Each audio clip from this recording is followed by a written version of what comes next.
Welcome back. Leading 3 Sport tonight, there are serious concerns for Australian Test cricketer Philip Hughes after he was struck by a bouncer during a Sheffield Shield match in Sydney.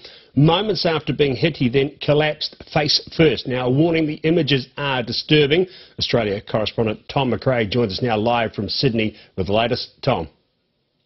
Yeah, good evening. It's extremely disturbing. Phil Hughes is in a critical condition and he's currently undergoing surgery as we speak in St Vincent's Hospital here in Sydney. He was on 63 and going along quite nicely at the SCG, playing for South Australia against New South Wales, when he went for a pull shot and missed, and he was hit in the lower left-hand side of his head.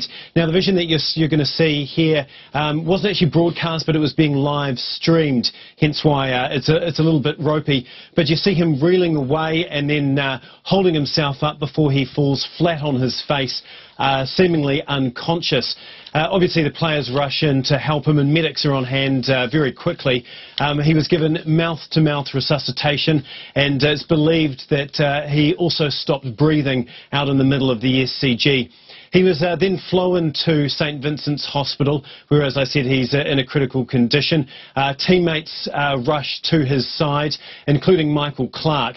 Now, he was expected to take over from Michael Clarke, get the call up for the first test against India starting next week, after Michael Clarke was earlier today ruled out.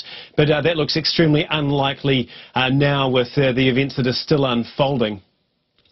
So play has been called off for the day, and there have been, huge numbers of well-wishers have been sending their support to him and his family at this pretty serious time.